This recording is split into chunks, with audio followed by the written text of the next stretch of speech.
Hey guys, so I will run through as much of the Beowulf PowerPoint as I can. I'm not gonna try and do everything and talk about every single thing in here because I'll post a PowerPoint online. I just not really sure what's going on with my Google site, so I'm still trying to figure that out. So I will just post my video and post the PowerPoint and everything outside of the Google sites until I kind of figure out what's going on with it. All right.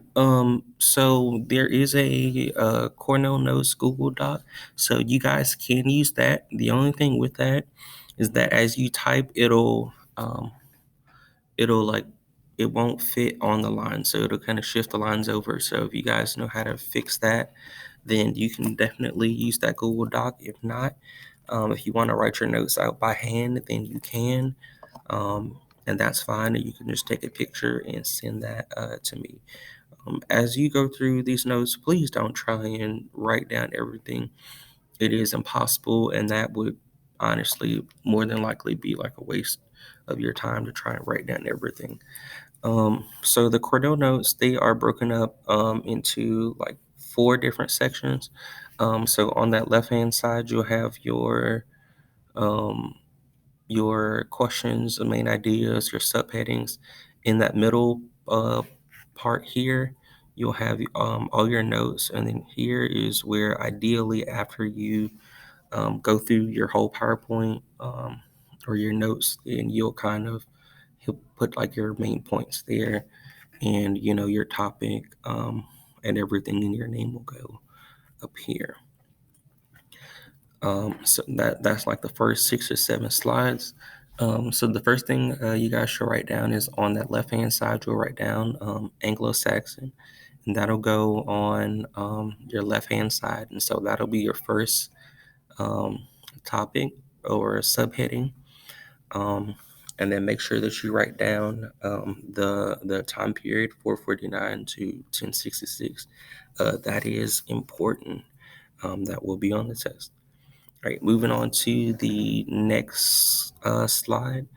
What you guys kind of need to know is that is that this was the time of this was the time of Vikings and raiding and pillaging and all that, and so different like villages and tribes, little towns, they pretty much had like a king, and so that person was in charge of their village, and so that whole period ended with the Norman conquest of 1066, and that is when Duke William II invaded what we would call England, and he took that. He ended up fighting his cousin, and he wanted the crown. So he took his army, and they massacred everyone uh, that was in their way. All right, so we're moving on to the next one. What you guys need to know here is that the houses were made of wood, and there was only one door. There were no windows, and that the roof was like made of like hay. Um, and that was that. All right, so that's like a picture of the house. The mead hall is central to the story of Beowulf, especially the first half of the story easily centers on the mead hall, because after every fight, that's where the soldiers come back to, and they tell stories about how great Beowulf is as a warrior. And their mead was and the mead was like their beer back then. So those are pictures of the mead hall. Um, and they did have a fire pit on the inside. So I don't know how they kept from burning it down since it's all made of wood. I'm not an engineer, guys. I have no idea. Right. So that's kind of what I picture it to look like. Yes, that is that's a game. That's Skyrim. So Anglo-Saxon women, they did have rights, so they could own land, and make contracts and wills and own their own business. So that was um, a significant thing back in that time, because if you could own land, then you could make money. They did not. Most people didn't live long, so that's why they had kids. Um, at like what, 13, 14, 15. Um, so Anglo-Saxon literature is all oral, um, and so that's all like passed down through folk tales and stories and song. And so that's kind of how we get Beowulf. The person that would pass down and tell those stories was a shop, um, and so they kind of sing and go from town to town and tell the stories.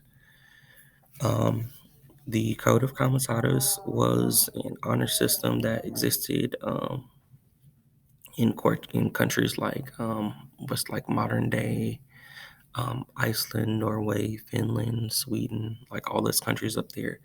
Um, and so that was where the king and the warriors, or the Danes, they would fight to the death for that man.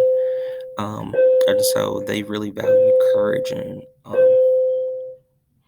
so they really valued courage. Right, so we're moving on to Weregild. So you'll see this as people die in the story. It is the idea that once a person is slain or killed, that the family of the person that murdered that other person, they have to pay for or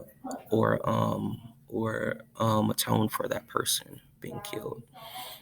Weird is the idea of fate, and then you guys will get into Beowulf, kind of what that is. With the story, it is an epic poem, and I'll just kind of point out the epic hero traits, and I'll leave you guys to the rest of it. So it is a narrative poem. It is told by a shop. It is comparable to the Iliad and the Odyssey, and it does focus on Beowulf as an epic hero. So your epic hero is always someone that has, like superhuman strength, or he's really smart, or he's really strong, or that kind of thing. He always goes on a quest, um, and he always has to prove how great and powerful he is. Um, Everyone always loves this person, and he normally always has help, like a Pegasus, or